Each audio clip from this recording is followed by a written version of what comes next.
नमस्कार सभी को अलाइन बुक सॉफ्टवेयर में आपका स्वागत है। इस वीडियो में हम अलाइन बुक सॉफ्टवेयर के सेल्स मॉड्यूल को कवर करेंगे। जैसा कि आप सभी जानते हैं, बिक्री किसी भी व्यवसाय का सबसे महत्वपूर्ण हिस्सा है क्योंकि इससे मुनाफा होता है। तो चलिए इसे आगे बढ़ाते हैं। सेल्स मॉड्यूल में हमारे पास कई कार्य होते हैं, जैसे customer onboarding, estimate, sales order, dispatch, sales return, sales voucher और भी बहुत कुछ। मेरे पास सेल्स में कई वाउचर हैं, लेकिन उससे पहले हमारे पास सेल्स से जुड़ी कुछ कॉन्फ़िगरेशन सेटिंग्स हैं। तो सबसे पहले मैं सेल्स से संबंधित सभी कॉन्फ़िगरेशन सेटिंग्स को कवर करूंगा। कॉन्फ़िगरेशन के लिए आपको कॉन्फ़िगरेशन पर क्लिक करना है, फिर कंपनी सेटअप और उसके बाद सेल्स सेटअप पर क्लिक करना है। तो पहली ऑप्शन है कस्टमर लेबल। यहाँ आपके पास अलग अलग व्यवसायों के अनुसार कई लेबल्स होते हैं। कुछ कस्टमर्स को क्लाइंट्स कहा जाता है, कुछ को कस्टमर्स, कुछ को मेंबर्स, स्टूडेंट्स आदि कहा जाता है। अपने व्यवसाय के अनुसार आप अपने कस्टमर्स के लिए कोई भी लेबल इस्तेमाल कर सकते हैं। दूसरा विकल्प है लॉजिस्टिक डिटेल्स।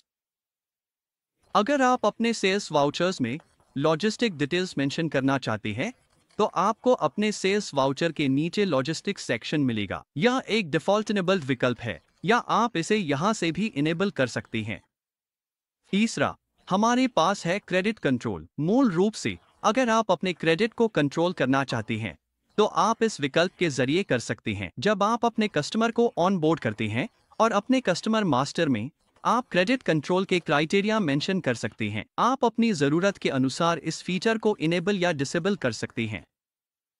चौथा, डॉक्यूमेंट क्लासिफिकेशन है। कई बार आपके पास कस्टमर्स की कई कैटेगरी होती है, या आप अपने डॉक्यूमेंट्स के लिए क्लासिफिकेशन बनाना चाहते हैं और अपनी सेल्स इनवॉइसेस को कैटेगराइज करना चाहते हैं। आप इसे यहां से इनेबल कर सकते हैं। फिर हमारे पास है सेल्स वाइज बिलिंग और एजेंट वाइज बिलिंग। आप इन विकल्पों का इस्तेमाल अपनी ज़रूरत के अनुसार कर सकते हैं। मान लीजिए आप सेल्स वाइज बिलिंग इनेबल करते हैं, तो आपको डॉक्यूमेंट लेवल और आइटम लेवल में से एक चुनना होगा। डॉक्यूमेंट लेवल का मतलब है कि जब आप सेल्स बिल बनाते हैं, तो एक फील्ड इनेबल होगी जिसमें सेल्समैन का नाम होगा और आप उस पूरी इनवॉइस के लिए एक सेल्समैन चुनेंगे। आइटम लेवल का मतलब है कि जब आप सेल्स इनवॉइस बना रही हैं और आइटम्स चुन रही हैं, तो आपको हर आइटम के लिए अलग अलग सेल्समैन चुनना होगा। अगला है सेल्समैन वाइज बिलिंग। यहां भी आपके पास दो विकल्प हैं, डॉक्यूमेंट लेवल और आइटम लेवल। डॉक्यूमेंट लेवल पर सेल्स इनवॉइस बनाते समय सेल्समैन फील्ड इनेबल हो जाएगी और आप इनवॉइस के लिए सेल्समैन चुनेंगे।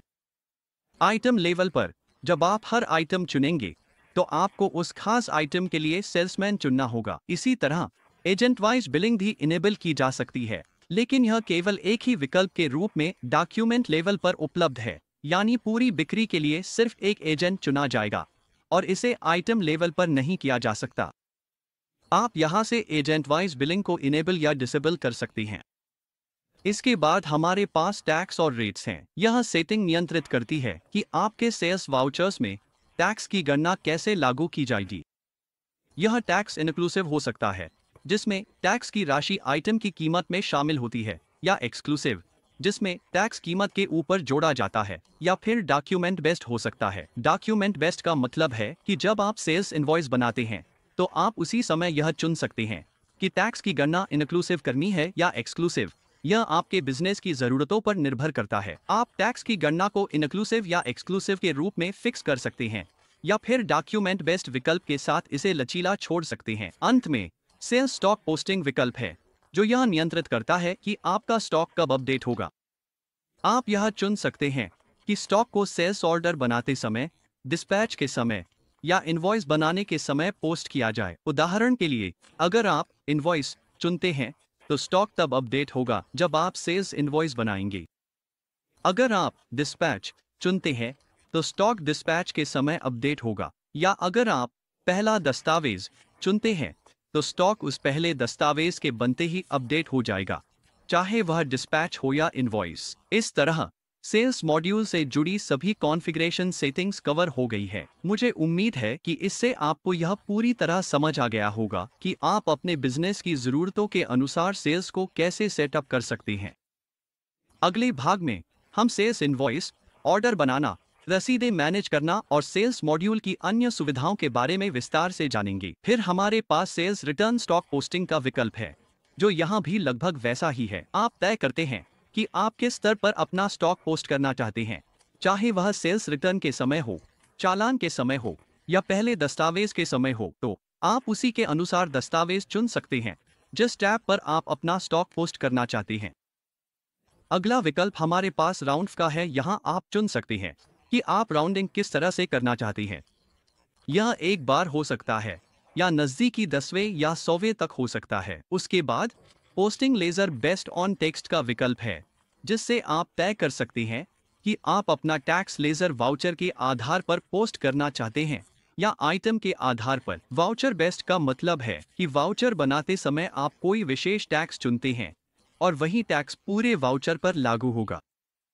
दूसरी ओर आइटम के आधार पर पोस्टिंग लेजर का मतलब है कि आप सेल्स टैक्स को टेक्स्ट या व्यक्तिगत आइटम के आधार पर पोस्ट कर सकते हैं। तो आप वह विकल्प चुन सकते हैं जो आपके व्यवसाय की प्रक्रिया के लिए सबसे उपयुक्त हो। फिर हमारे पास परचेज मार्कअप के आधार पर सेल्स रेट का विकल्प है। यहाँ आप कोई भी प्रतिशत मार्कअप बता सकते हैं जिसे आप परचेज रेट के ऊपर जोड़ना चाहते हैं। उदाहरण के लिए परचेज रेट से 10% अधिक।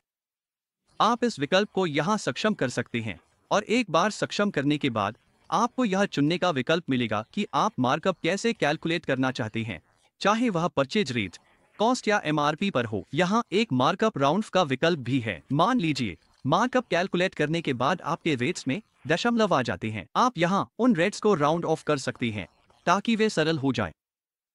अगला आपके पास यह विकल्प है कि अगर स्टॉक में एक से अधिक एमआरपी है तो आप एमआरपी और सेल्स चुन सकते हैं।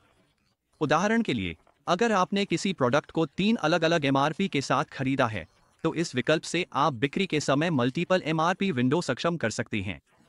जब आप वह प्रोडक्ट बेचेंगे तो तीनों एमआरपी दिखाई देंगे और आप उस बिक्री के लिए सही एमआरपी चुन सकते हैं। उसके बाद पेरेंट कंपनी के आधार पर सेल्स रेट का विकल्प है। आप पेरेंट और चाइल्ड कंपनी सेटअप कर रही हैं। आप इस विकल्प को सक्षम कर सकते हैं बिलिंग के समय खरीद मूल्य दिखाया जा सके। बिलिंग के दौरान खरीद मूल्य दिखाई देंगे, लागत को बेहतर तरीके से ट्रैक करने में मदद मिलती है। अंत में बिक्री में अंतिम खरीद मूल्य दिखाने का विकल्प है। यहाँ आप तय कर सकते हैं कि आप अपने अंतिम खरीद मूल्य कहाँ दिखाना चाहते हैं, सिर्फ बिक्री में, सिर्फ खरीद में, दोनों में या बिल्कुल भी नहीं। इसी तरह अंतिम बिक्री मूल्य दिखाने का भी एक विकल्प है। यह आपको यह तय करने की सुविधा देता है कि आप किस आधार पर अपना बिक्री मूल्य प्राप्त करना चाहते हैं, जैसे कि पार्टी और आइटम के अनुसार। उदाहरण के लिए यदि आप केवल पार्टी आइटम चुनते हैं तो जब आप किसी विशेष उत्पाद को किसी विशेष पार्टी को बेचते हैं तो उस आइटम के लिए आपने उस पार्टी को जो अंतिम दर दी थी वह बिक्री स्क्रीन के नीचे दिखाई देगी। इसके अलावा B2B बिक्री के लिए प्रमोशन सक्षम करने का भी एक विकल्प है। इसका मतलब है कि आप B2B बिक्री के दौरान प्रमोशन नियम लागू कर सकते हैं जो छूट और ऑफर को प्रबंधित करने में उपयोगी हो सकता है। अंत में आप बिलिंग के समय सुझाए गए और समान आइटम्स के उपयोग को सक्षम कर सकते हैं। यह बिलिंग प्रक्रिया को तेज करने में मदद करता है क्योंकि इनवॉइस बनाते समय सेल्स पर्सन को संबंधित या समान आइटम्स सुझाए जाते हैं। तो अब अगला विकल्प हमारे पास सुझाए गए और समान आइटम्स का उपयोग करने का है। आप इस विकल्प को सक्षम कर सकते हैं ताकि बिलिंग के दौरान आपको सुझाए गए आइटम्स मिल सकें। उदाहरण के लिए अगर आप डेटा ऑल के लिए बिलिंग कर रहे हैं तो सॉफ्टवेयर कॉटन जैसे संबंधित या पूरक उत्पाद सुझाएगा। यह बिलिंग और क्रॉस सेलिंग प्रक्रिया को तेज करने में मदद करता है। सेल्स कस्टम फील्ड विकल्प। अगर आप अपने सेल्स वाउचर में अतिरिक्त जानकारी या कस्टम इनपुट जोड़ना चाहते हैं तो आप यहां इस विकल्प को सक्षम कर सकते हैं। आप फील्ड का नाम लिख सकते हैं और यह कस्टम फील्ड हर बार जब भी आप सेल्स वाउचर बनाएंगे तब दिखाई देगा। इसी तरह कस्टमर कस्टम फील्ड का भी विकल्प है। जब आप किसी ग्राहक को ऑन बोर्ड कर रहे होते हैं तो कस्टमर मास्टर में कई प्रीडिफाइंड विकल्प होते हैं, लेकिन अगर कोई भी आपकी सटीक ज़रूरतों के अनुसार नहीं है तो आप यहाँ अपनी आवश्यकताओं के अनुसार कस्टम फील्ड सक्षम कर सकती हैं। उदाहरण के लिए मैं एक कस्टम फील्ड बना सकता हूँ जिसका नाम टेस्ट हो और फिर फील्ड का प्रकार चुन सकता हूँ। यह आपकी ज़रूरत के अनुसार स्ट्रिंग, न्यूमेरिक, करेंसी, माप या तारीख में से कोई भी हो सकता है। इसके बाद हमारे पास पोस्ट कस्टमर कस्टम फील्ड है। पहले वाले की तरह यह आपको अपनी आवश्यकताओं के अनुसार कस्टमर मास्टर में कस्टम फील्ड जोड़ने की सुविधा देता है। उसके बाद हमारे पास विविध फील्ड्स, मिसलेनियस फील्ड्स हैं। ये तब उपयोगी होते हैं जब आप बिलिंग के दौरान अपने आइटम ग्रिड में कुछ जोड़ना या घटाना चाहते हैं, जैसे कि अतिरिक्त छूट या कोई स्कीम। आप यहाँ इस विकल्प को सक्षम कर सकते हैं। उदाहरण के लिए मैंने डिस्काउंट फील्ड को सक्षम किया है। यह फील्ड तब दिखाई देगा जब मैं सेल्स वाउचर या किसी भी सेल्स से संबंधित वाउचर बना रहा हूँ। ठीक वहीं आइटम ग्रिड में मिसलेनियस फील्ड बनाने के लिए आपको बस इसका नाम देना है, टैक्स व्यवहार चुनना है कि यह टैक्स से पहले लागू होगा या बाद में, और तय करना है कि यह कैलकुलेशन आधारित है या फिक्स्ड अमाउंट। आप यह भी निर्धारित कर सकते हैं कि आपको प्रतिशत के हिसाब से कैलकुलेट करना है या फिक्स्ड अमाउंट के हिसाब से, और किस वैल्यू के आधार पर कैलकुलेशन करना है। यह basic value, running total, quantity या पे क्वांटिटी हो सकता है। इसके बाद आप पोस्टिंग जीएल अकाउंट चुनते हैं, यानी आप यह तय करते हैं कि यह अमाउंट आपके लेजर में कहां पोस्ट होना चाहिए। अंत में आप यह तय करते हैं कि यह फील्ड डिडक्शन है, एडिशन है या फ्लोटिंग वैल्यू है। आगे बढ़ते हैं। अब डॉक्यूमेंट लेवल पर बिलिंग सेटअप है। अगर आप अपने बिल में कुछ जोड़ना या घटाना चाहते हैं, जैसे फ्रेट रेट चार्ज करना या अतिरिक्त डिस्काउंट लगाना, तो आप यहाँ मिक्सलेनियस फील्ड्स इनेबल या डिसेबल कर सकती हैं। इसमें freight charges, bill discounts, rebates अतिरिक्त चीज शामिल हो सकती है जिसे आप अपने सेल्स वाउचर में जोड़ना या घटाना चाहते हैं। उदाहरण के लिए मैंने यहाँ TCS, tax collected at source, enable किया है ताकि सेल्स इनवॉइस पर TCS चार्ज किया जा सके। मैंने मिक्सलेनियस फील्ड का नाम लिखा है, टैक्स बिहेवियर को आफ्टर टैक्स चुना है और कैलकुलेशन टाइप को fixed amount on running total with tax के रूप में चुना है। फिर मैं पोस्टिंग जीएल अकाउंट चुनता हूं। अगर आप इसे खाली छोड़ देते हैं तो अमाउंट डिफॉल्ट रूप से आपके सेल्स अकाउंट में पोस्ट हो जाएगा, लेकिन अगर आप इसे किसी खास लेजर में पोस्ट करना चाहते हैं तो आप यहां उसे चुन सकते हैं, जैसे TCS, TDS या TCS व्हीकल। आप यह भी चुन सकते हैं कि यह एडिशन है या डिडक्शन, और यह पार्टी वाइज लागू होगा या डॉक्यूमेंट वाइज। इससे आपकी सेल्स मॉड्यूल से जुड़ी मुख्य कॉन्फ़िगरेशन पूरी हो जाती है जिसे आपको जानना चाहिए। अब मैं इस सेटअप को सेव करने जा रहा हूं। तो चलिए सेल्स पर आते हैं। सबसे पहले हमारे पास कस्टमर ऑनबोर्डिंग है। जब आप सेल्स पर क्लिक करते हैं और फिर कस्टमर्स पर, तो आपको कई विकल्प दिखाई देंगे। मैं आपको समझाऊंगा कि आप नया कस्टमर कैसे बना सकती हैं और उन्हें ऑनबोर्ड कर सकती हैं। नया कस्टमर बनाने के लिए बस न्यू कस्टमर पर क्लिक करें और कस्टमर मास्टर विंडो खुल जाएगी। यहाँ सबसे पहला और सबसे दिलचस्प विकल्प है GST नंबर फेच करने का विकल्प। अगर आपके पास कस्टमर का GST नंबर है तो आप उसे बस दर्ज करें और GST नंबर से इनपुट जानकारी प्राप्त करें पर क्लिक करें। पार्टी का नाम, पिन नंबर, पूरा पता, राज्य और अन्य बेसिक जानकारी अपने आप उस GST नंबर से जुड़े GST पोर्टल से फेच हो जाएगी, जिससे काफी समय बचता है। उसके बाद आप चाहें तो कुछ और विवरण भी भर सकते हैं, जैसे कि टेरिटरी। आप अपनी जरूरत के हिसाब से कई टेरिटरी या कस्टमर कैटेगरी बना सकते हैं। अगर आप नई कस्टमर कैटेगरी बनाना चाहते हैं तो बस प्लस आइकन पर क्लिक करें और यहां अपनी कैटेगरी जोड़ें। इसके बाद हमारे पास GST नंबर का फील्ड है, फिर कस्टमर की GST कैटेगरी आती है। यह category registered, unregistered, composition dealer, UIN, ECI, export house या ओवरसीज पार्टी हो सकती है। आप उपयुक्त विकल्प चुन सकते हैं। अगर इस पार्टी का GST नंबर सस्पेंड है तो उसे मार्क करने के लिए एक चेकबॉक्स है। यहाँ आप पिन नंबर भी दर्ज करते हैं और फिर इस पार्टी के लिए टैक्स स्टाइल सेट करते हैं। यह एक्सक्लूसिव या इनक्लूसिव हो सकता है। आप पार्टी के हिसाब से टैक्स कैलकुलेशन भी सेट कर सकते हैं।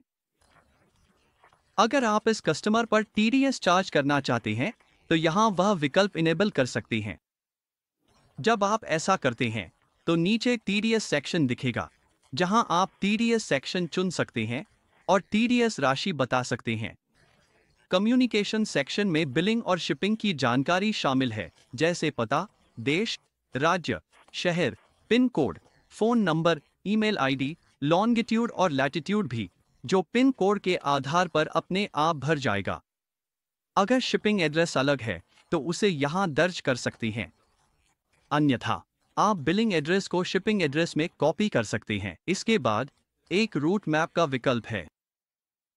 आप इस ग्राहक के लिए एक रूट बना सकते हैं, जो तब उपयोगी होता है जब आप सेल्समैन के हिसाब से बिलिंग और कलेक्शन कर रहे हों। अगर आपका सेल्समैन इस रूट से मैप्ड है तो इससे यह ट्रैक करने में मदद मिलती है कि सेल्समैन ने ग्राहक के स्थान पर विजिट किया है या नहीं। तो एक बार जब आप अपना कस्टमर मास्टर और सेल्स प्राइस लिस्ट भर लेते हैं तो आप सेल्स डॉक्यूमेंट्स पर आगे बढ़ते हैं। पहला डॉक्यूमेंट टाइप है एस्टीमेट। कुछ ग्राहक इसे कोटेशन भी कहते हैं, लेकिन असल में ये दोनों एक ही चीज है।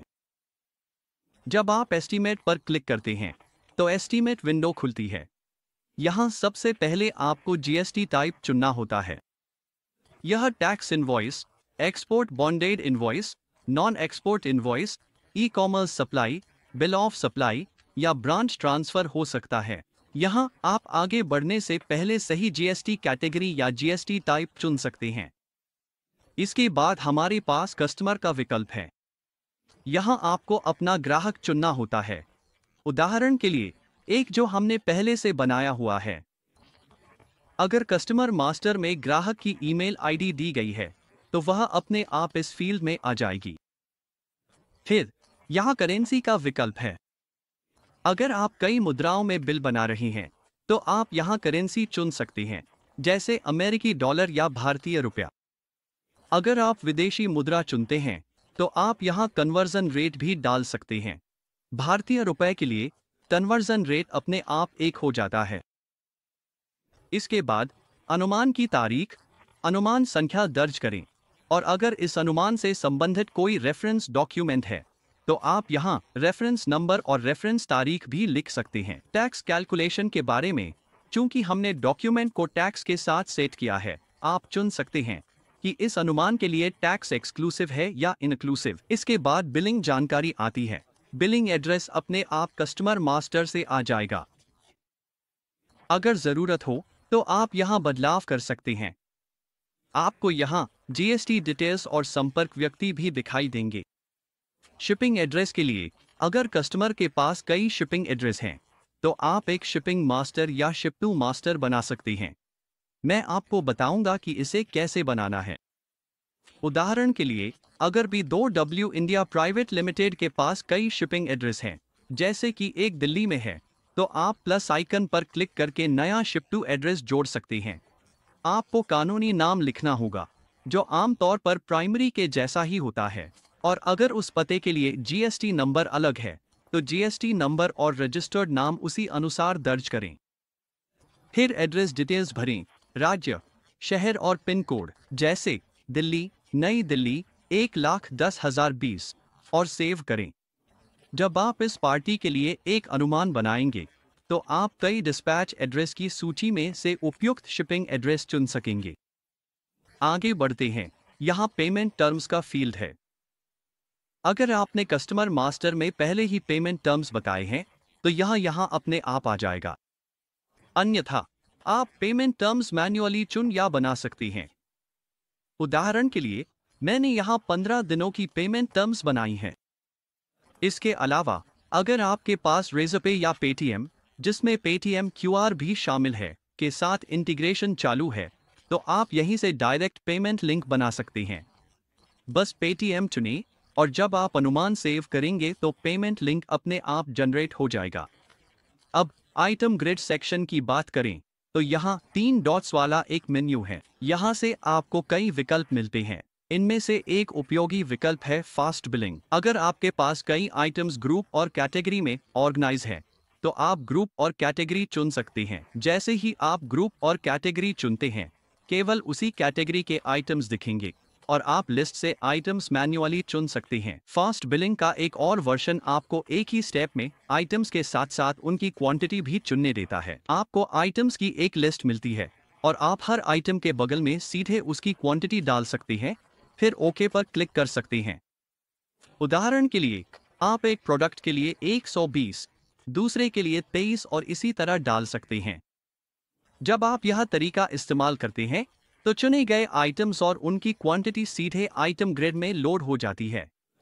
इन दोनों फास्ट बिलिंग विकल्पों में मुख्य अंतर यह है कि पहले विकल्प में आइटम चुनने पर हर आइटम की डिफ़ॉल्ट क्वांटिटी एक ही जुड़ती है। जब आप क्वांटिटी लिस्ट विकल्प से आइटम चुनते हैं तो आपकी बताई गई क्वांटिटी ही इस्तेमाल की जाएगी। अंत में एक विकल्प है ग्रिड डेटा कॉपी करने और कॉपी किए गए ग्रिड डेटा को पेस्ट करने का, जो तब मदद करता है जब आप आइटम की जानकारी जल्दी से दोबारा इस्तेमाल या ट्रांसफर करना चाहते हैं। मान लीजिए आपने 400 आइटम्स के साथ एक एस्टीमेट बनाया है और अगले महीने उसी कस्टमर के लिए वही एस्टीमेट फिर से बनाना है। इसके लिए आपको इनवॉइस सेक्शन में जाना है और नया एस्टीमेट खोलने के विकल्प पर क्लिक करना है। फिर आप पिछले एस्टीमेट से डेटा कॉपी करने की सुविधा का उपयोग कर सकते हैं और सभी मौजूदा आइटम्स अपने आप नए एस्टीमेट में पेस्ट हो जाएंगे। इसके बाद आपको बस कस्टमर का नाम, एस्टीमेट की तारीख और एस्टीमेट नंबर जैसी बेसिक डिटेल्स अपडेट करनी है। इस तरह आप नया एस्टीमेट कुछ ही सेकंड में बना सकते हैं, बिना सभी आइटम्स को फिर से मैन्युअली डाले। जब आप एस्टीमेट वाउचर में आइटम्स चुन रहे होते हैं तो आप उन्हें आइटम ग्रिड से मैन्युअली भी चुन सकते हैं। उदाहरण के लिए आप आइटम्स जैसे लाइन बुक्स यूजर या लाइन बुक्स अतिरिक्त लोकेशन चुन सकते हैं। आप ड्रॉप डाउन लिस्ट से आइटम यूनिट चुन सकते हैं। अगर यूनिट सामान्य से अलग है तो बस यूनिट कॉलम पर क्लिक करें और सही यूनिट चुन लें। फिर हर आइटम के लिए जितनी मात्रा चाहिए वह दर्ज करें। इसके बाद आप रेट डाल सकते हैं और रेट तथा मात्रा को गुणा करके अमाउंट अपने आप कैलकुलेट हो जाएगा। अगर कोई डिस्काउंट है तो आप उसे डिस्काउंट कॉलम में डाल सकते हैं, जैसे 5% और डिस्काउंटेड अमाउंट अपने आप कैलकुलेट हो जाएगा। इसके अलावा आपकी ज़रूरत के हिसाब से कुछ अतिरिक्त कॉलम्स भी उपलब्ध हैं। उदाहरण के लिए आप बिल बनाते समय टैक्स कोड बदल सकते हैं, सेल्स रेट डाल सकते हैं या संबंधित कॉलम में MRP जोड़ सकते हैं। अगर बिलिंग करते समय आप किसी आइटम को मॉडिफाई करना चाहते हैं तो बस आइटम के बगल में बने मैग्नीफाइंग ग्लास आइकन पर क्लिक करें, फिर पेंसिल के निशान पर क्लिक करें। इससे आप आइटम मास्टर पेज पर पहुंच जाएंगे, जहां आप जरूरी बदलाव कर सकते हैं। सेव करने के बाद आपके एस्टीमेट में ये अपडेट्स दिखने लगेंगे। कभी कभी आप किसी आइटम के लिए अतिरिक्त जानकारी या रिमार्क्स जोड़ना चाह सकते हैं। इसके लिए आप आइटम के बगल में बने एट्रीब्यूट बटन पर क्लिक कर सकते हैं या फिर अतिरिक्त डिटेल्स या कोई खास रिमार्क्स दर्ज कर सकते हैं। काम पूरा होने के बाद सेव करने के लिए बस ओके पर क्लिक करें। जहां तक आइटम ग्रेड के दिखने और काम करने की बात है, उसे कस्टमाइज करने के लिए 3 मुख्य विकल्प हैं। आप अपने ग्रिड सेटअप को सेव ग्रिड कॉन्फ़िगरेशन से सेव कर सकते हैं। अगर आप तय करना चाहते हैं कि कौन से कॉलम दिखें, तो आप कॉलम चूजर से कॉलम, रेट या टैक्स कोड चुन सकते हैं। स्टैंडर्ड लेआउट लागू करने के लिए सेट डिफ़ॉल्ट ग्रिड क्लिक करें और सिस्टम स्टैंडर्ड आइटम ग्रिड लागू कर देगा। वैकल्पिक रूप से आप कॉलम चूजर से कॉलम कस्टमाइज कर अपनी पसंद के लेआउट को डिफ़ॉल्ट के रूप में सेव कर सकती हैं। अब आइए बात करते हैं कि आप अपने आइटम ग्रिड में सेल्स रेट कॉलम कैसे बना और मैनेज कर सकती हैं। सबसे पहले आप सेल्स रेट कॉलम विकल्प सर्च कर उसे अपने आइटम ग्रिड में जोड़ने के लिए ड्रैग कर सकती हैं।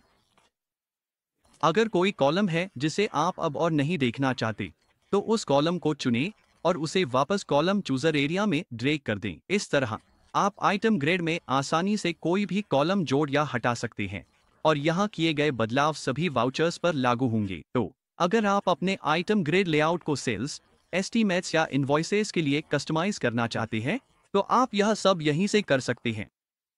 कोई भी जोड़ या हटाने के बाद सेव ग्रिड कॉन्फ़िगरेशन विकल्प पर क्लिक करना न भूलें। इससे आपका बदला हुआ ग्रिड लेआउट भविष्य के लिए सेव हो जाएगा, जिससे आपको हर बार सेटअप दोबारा नहीं करना पड़ेगा। अगला यहाँ एक प्लस विकल्प है जो आपको अपने आइटम ग्रिड में और लाइनें जोड़ने की सुविधा देता है। उदाहरण के लिए अगर आपके पास अभी 11 लाइनें हैं लेकिन आपको और आइटम्स के लिए ज़्यादा लाइनें चाहिए, तो बस प्लस बटन पर क्लिक करें और नई लाइनें जोड़ लें। इससे आप अपनी एस्टीमेट या इनवॉइस को जरूरत के हिसाब से आसानी से बढ़ा सकते हैं। यहाँ एक और प्लस विकल्प भी है जो आपके चुने हुए आइटम के लिए जूम इन की तरह काम करता है। जब आप इस पर क्लिक करते हैं तो आपको एक डिटेल व्यू मिलता है जहां आप आइटम की मात्रा बढ़ा या घटा सकते हैं और उस आइटम से जुड़ी सारी जरूरी जानकारी देख सकते हैं। यह आपके आइटम डिटेल्स त्वरित स्नैपशॉट गहराई से देखने जैसा है। अगर आप एस्टीमेट के लिए टिप्पणी जोड़ना चाहते हैं तो आप रिमार्क्स सेक्शन पर क्लिक कर सकते हैं। डिफ़ॉल्ट रूप से एक स्टैंडर्ड टिप्पणी दिखाई देगी, लेकिन आप इसे हटा सकते हैं और जरूरत हो तो अपनी खुद की पर्सनलाइज्ड टिप्पणी टाइप कर सकते हैं। इससे आप कोई भी खास नोट्स या निर्देश साफ साफ बता सकते हैं। अगर आपके पास एस्टीमेट से जुड़ी कोई अटैचमेंट है तो बस सेलेक्ट फाइल बटन पर क्लिक करें और फाइल अपलोड करें। ध्यान रखें कि फाइल का साइज 2 मेगाबाइट या उससे कम होना चाहिए ताकि अपलोड सफल हो सके।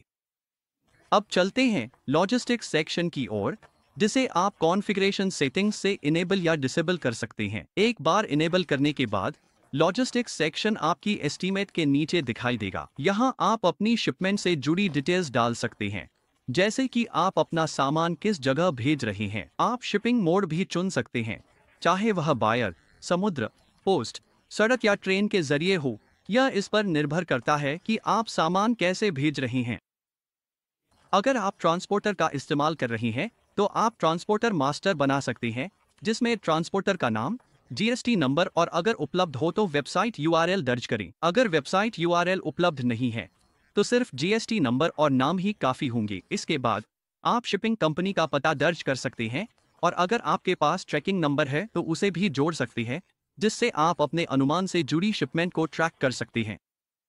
आपको शिपिंग की तारीख और किसी भी शिपिंग चार्ज को दर्ज करने के लिए भी फील्ड्स मिलेंगी। ये चार्ज सिर्फ देखने के लिए हैं और आपके अकाउंटिंग रिकॉर्ड्स को प्रभावित नहीं करते। इसके अलावा आप वाहन नंबर, ओथ, वेसल नंबर दर्ज कर सकते हैं और चार्ज का प्रकार चुन सकते हैं, जैसे कि चार्ज पहले से चुकाया गया है या चुकाना बाकी है, और यह कि वाहन स्वस्वामित्व का है या ट्रांसपोर्टर का। शिपिंग से संबंधित दस्तावेज नंबर के लिए भी एक फील्ड है। साथ ही लोडिंग पोर्ट और डिस्चार्ज पोर्ट का विवरण भी दर्ज किया जा सकता है। आप भेजे जा रहे पैकों की संख्या और कुल वजन भी निर्दिष्ट कर सकते हैं। अंत में, अगर आप अपने पिछले अनुमान जैसी ही लॉजिस्टिक्स डिटेल्स फिर से इस्तेमाल करना चाहते हैं तो बस फेच फ्रॉम लास्ट बिल पर क्लिक करें और आपके पिछले अनुमान से सारी सेव की गई जानकारी अपने आप भर जाएगी, जिससे आपका समय बचेगा। तो अब हम अनुमान के सबटोटल और ग्रैंड टोटल वाले हिस्से पर आते हैं। यहाँ आपको आइटम का मूल्य दिखाई देगा, जो दर और मात्रा को गुणा करके निकाला जाता है। इसके बाद छूट लागू होती है। आपके पास बेसिक डिस्काउंट, पार्टी डिस्काउंट और पार्टी ब्रांड डिस्काउंट होते हैं। जैसा कि मैंने पहले बताया था, ये छूट आप उनके संबंधित फील्ड्स, पार्टी डिस्काउंट और पार्टी ब्रांड डिस्काउंट में दर्ज कर सकते हैं, ताकि ग्राहक या ब्रांड से जुड़ी कोई भी विशेष कीमत या ऑफर लागू कर सकें। इसके बाद टैक्सेबल वैल्यू और टैक्स की राशि अपने आप गणना होकर मिल जाती है। अगर सेस लागू होता है तो आप वह राशि भी यहाँ दर्ज कर सकते हैं। अगर आपके पास कोई बिलस्तरीय छूट है तो वह भी यहाँ दिखाई देगी। फिर अगर आपको टीसीएस यानी स्रोत पर एकत्रित कर वसूलना है तो आप इस सेक्शन में वह भी जोड़ सकते हैं। अगर कोई फ्रेट चार्जेस हैं तो आप उन्हें भी यहाँ उल्लेख कर सकते हैं, लेकिन ध्यान रखें कि ये चार्जेस केवल डिस्प्ले के लिए हैं और आपके अकाउंटिंग टोटल्स को प्रभावित नहीं करेंगे। अंत में एक ऑटो राउंड फीचर है, जिसे आप सेल्स सेटअप के तहत कॉन्फ़िगरेशन सेटिंग्स से सक्षम या अक्षम कर सकती हैं। यह आपकी पसंद के अनुसार अंतिम राशि को अपने आप राउंड ऑफ कर देगा। अब बात करते हैं कुछ सामान्य विकल्पों की, जो सेल्स मॉड्यूल के सभी वाउचर्स में उपलब्ध हैं। आपके पास ओपन, डिलीट, कॉपी, कैंसिल और रिस्टोर जैसे विकल्प होते हैं। अगर आप अपने पिछले अनुमान देखना चाहते हैं तो बस ओपन पर क्लिक करें। यह आपसे पूछेगा कि क्या आप वर्तमान बदलावों को छोड़ना चाहते हैं। हाँ पर क्लिक करें और फिर आप अपनी पिछली अनुमानों को तारीख या अन्य मानदंडों के अनुसार फिल्टर कर सकते हैं। यह ओपन विकल्प बहुत उपयोगी है क्योंकि यह सभी प्रकार के सेल्स और परचेज डॉक्यूमेंट्स में उपलब्ध है, जिससे आप जब चाहें कोई भी पुराना वाउचर या अनुमान आसानी से देख सकती हैं। अगर आप कोई वाउचर डिलीट करना चाहते हैं तो डिलीट पर क्लिक करें, लेकिन डिलीट करने से पहले आपको एक रिमार्क देना होगा जिसमें बताना होगा कि आप इसे क्यों डिलीट करना चाहते हैं, जैसे डुप्लीकेट अनुमान या कुछ इसी तरह। रिमार्क जोड़ने के बाद डिलीशन की पुष्टि करें। इससे चीजें स्पष्ट और ट्रेस करने योग्य रहती है। इसके बाद कॉपी का विकल्प है जो बहुत समय बचाता है। मान लीजिए आपको वही अनुमान बनाना है जो आपने पिछले महीने या कुछ हफ्ते पहले बनाया था। आप बस कॉपी पर क्लिक करें, उस अनुमान को ढूंढने के लिए फिल्टर लगाएं, उसे चुनें और उस अनुमान का सारा डेटा एक नए अनुमान में नए नंबर के साथ कॉपी हो जाएगा। बस सही पार्टी का नाम चुनें और सेव कर दें। इस तरह आपको सारी जानकारी फिर से शुरू से दर्ज नहीं करनी पड़ेगी। अगर आप किसी अनुमान को डिलीट नहीं करना चाहते लेकिन उसे कैंसिल के रूप में मार्क करना चाहते हैं, शायद रेफरेंस के लिए या नंबरिंग को सही रखने के लिए, तो आप कैंसिल विकल्प का इस्तेमाल कर सकते हैं। बस कैंसिल पर क्लिक करें, कैंसिल करने का कारण बताते हुए एक रिमार्क जोड़ें और पुष्टि करें। आपके रिकॉर्ड में उस अनुमान की स्थिति कैंसिल्ड में बदल जाएगी। अगर आपने गलती से कोई अनुमान कैंसिल कर दिया है और उसे वापस लाना है, तो रिस्टोर विकल्प का इस्तेमाल करें। उस कैंसिल किए गए अनुमान को खोलें, रिस्टोर पर क्लिक करें, एक रिमार्क जोड़ें, पुष्टि करें और वह अनुमान फिर से सक्रिय स्थिति में आ जाएगा। ओपन सेक्शन में वापस आपको फिल्टर विकल्प मिलेंगे जो आपकी खोज को सीमित करने में मदद करेंगे, जैसे कि तारीख की सीमा सेट करना। अगर आप अपने अनुमानों या वाउचर्स की सूची एक्सपोर्ट करना चाहते हैं, तो आप उन्हें एक्सेल फाइल के रूप में डाउनलोड कर सकते हैं, जो आपकी डाउनलोड्स फोल्डर में दिखाई देगी। इनवॉइस या अनुमान को प्रिंट या प्रीव्यू करने के लिए जिन वाउचर्स को आप चुनना चाहते हैं, उन्हें सेलेक्ट करें और प्रिंट के बगल में दिए गए ड्रॉप डाउन पर क्लिक करें। आप एक ही अनुमान कई अनुमान प्रीव्यू कर सकते हैं या सीधे प्रिंट कर सकते हैं। अगर आप कई अनुमानों की PDF कॉपी चाहते हैं, तो बस उन्हें चुनें और एक्सपोर्ट पर क्लिक करें। PDF आपकी डाउनलोड्स में सेव हो जाएगी। अब आइए कुछ अतिरिक्त विकल्पों और कॉन्फ़िगरेशन के बारे में बात करते हैं जो आपके अनुमान वाउचर और अन्य वाउचर्स के लिए भी उपलब्ध हैं। हेडर, फुटर और नियम व शर्तें। आप 3 तक हेडर रिमार्क जोड़ सकते हैं। हेडर रिमार्क 1, 2 और 3 जो आपके बिल फॉर्मेट के ऊपर दिखाई देंगे। इसी तरह अगर आप बिल के फुटर सेक्शन में कुछ जोड़ना चाहते हैं, तो आप फुटर रिमार्क्स लिख सकते हैं। अगर आपके पास अनुमान से संबंधित कोई नियम और शर्तें हैं, तो आप उन्हें यहां दर्ज कर सकते हैं और वे प्रिंटेड अनुमान पर दिखाई देंगी। बैंक डिटेल्स, UPI और QR कोड। आप यहां एक बार अपनी बैंक डिटेल्स कॉन्फ़िगर कर सकते हैं और यह अपने आप आपके सभी वाउचर्स पर, जिसमें अनुमान भी शामिल है, दिखाई देगा। अगर आप यहां अपनी UPI ID दर्ज करते हैं, तो सिस्टम आपके प्रिंटेड इनवॉइस या अनुमान पर अपने आप एक QR कोड जनरेट कर देगा, जिससे ग्राहकों के लिए डिजिटल पेमेंट करना आसान हो जाएगा। प्रिंट सेटिंग्स और डिफ़ॉल्ट्स। आप अनुमान के लिए डिफ़ॉल्ट प्रिंट फॉर्मेट सेट कर सकते हैं ताकि आपको हर बार इसे चुनना न पड़े। साथ ही आप प्रिंट करने के लिए डिफ़ॉल्ट कॉपियों की संख्या भी सेट कर सकते हैं। उदाहरण के लिए, अगर आप हमेशा 2 कॉपी चाहते हैं, तो बस एक बार सेट कर दें और यह इसे याद रखेगा।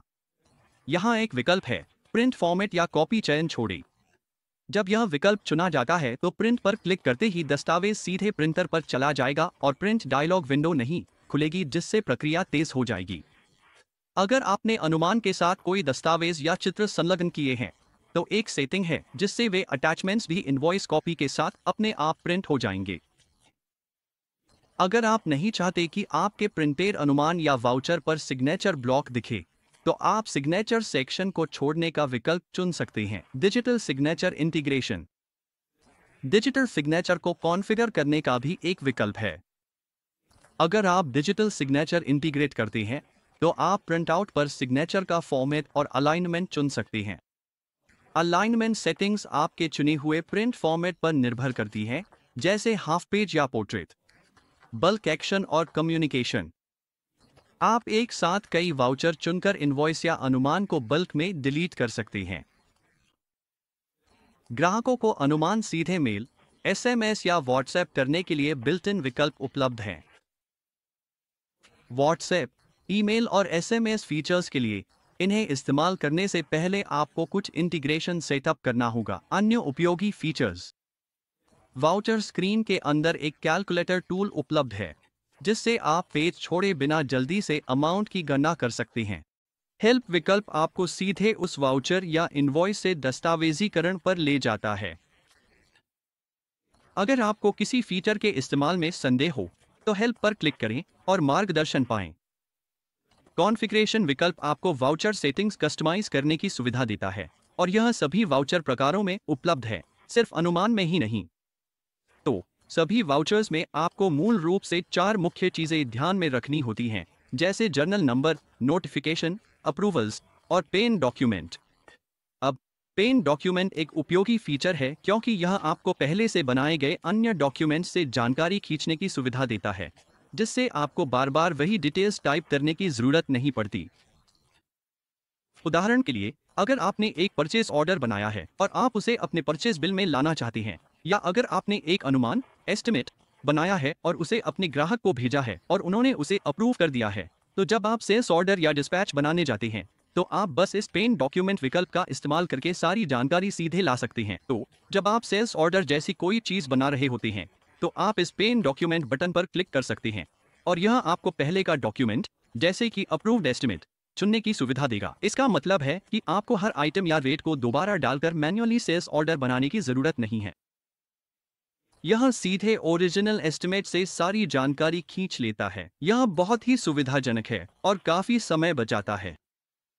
यहाँ एक और विकल्प है, पेन डॉक्यूमेंट से अधिक मात्रा की अनुमति न दे। यह विकल्प तब काम आता है जब आप मात्रा को सख्ती से नियंत्रित करना चाहते हैं, जैसे आपके एस्टिमेट में 10 यूनिट्स हैं और आप यह सुनिश्चित करना चाहते हैं कि सेल्स ऑर्डर बनाते समय कोई ज्यादा न जोड़ दे। अगर आप इस बॉक्स को चेक करते हैं तो सेल्स ऑर्डर बनाने वाला मात्रा नियंत्रित कर सकता है। उसे बिल्कुल वही रखना होगा जो एस्टिमेट में है। यह वैकल्पिक है। अगर आप लचीलापन बदलाव की अनुमति देना चाहते हैं, इसे अनचेक छोड़ सकते हैं। आपके पास पेरेंट डॉक्यूमेंट से डेटा खींचने के तरीके हैं। 4 विकल्प हैं। Line item quantity based, items की लिस्ट मात्रा कॉपी होती है, रिमार्क्स हेडर जानकारी नहीं आती।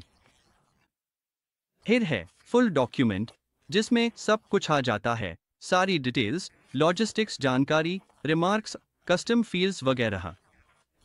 अगर आप सिर्फ आइटम्स और ऊपर की हेडर जानकारी चाहते हैं तो उसके लिए भी एक विकल्प है, line item quantity based with top header. और आखिर में है फुल डॉक्यूमेंट फॉर स्कैन, जो खास तौर पर स्कैनिंग के लिए है, लेकिन इसमें भी सब कुछ आ जाता है। एक और उपयोगी फीचर है पेरेंट डॉक्यूमेंट के लिए ऑटो एक्सपायरी डेज। मूल रूप से अगर आप नहीं चाहते कि आपके बनाए हुए सारे अनुमान या संबंधित डॉक्यूमेंट्स दिखें, क्योंकि शायद उनकी संख्या सैकड़ों में है, तो आप विंडो से खींचे जाने वाले डॉक्यूमेंट्स को सीमित कर सकते हैं, जैसे कि सिर्फ पिछले 30 दिनों के। इस तरह जब आप किसी सेल्स ऑर्डर में कोई अनुमान खींचने की कोशिश करते हैं तो केवल पिछले 30 दिनों में बनाए गए अनुमान ही दिखेंगे, जिससे आपको जो चाहिए उसे ढूंढना आसान हो जाएगा। तो संक्षेप में कहे तो पूरी प्रक्रिया यही है कि आप अपने शुरुआती डॉक्यूमेंट्स जैसे अनुमान या खरीद आदेश बनाते हैं, जरूरत हो तो उनकी मंजूरी लेते हैं, और फिर जब आप आगे बढ़ते हैं तो सब कुछ दोबारा टाइप करने के बजाय आप पेन डॉक्यूमेंट विकल्प का इस्तेमाल करके सीधे उन्हीं पुराने डॉक्यूमेंट से जानकारी खींच लेते हैं। आप यह नियंत्रित कर सकते हैं कि मात्रा कितनी सख्ती से लागू हो और कौन कौन सी जानकारी आपको आगे ले जानी है। साथ ही एक्सपायरी डेज फीचर के जरिए आप उन लिस्ट को भी संभाल कर रख सकते हैं। यह पूरी वर्कफ्लो को आसान बनाता है और गलतियों की संभावना कम करता है। अब आगे बढ़ते हैं। हमारे पास रेट प्रेफरेंस है। यहां आपको अपने डॉक्यूमेंट्स में रेट चुनने के 2 विकल्प मिलते हैं जब आप उन्हें पेरेंट डॉक्यूमेंट से बनाते हैं।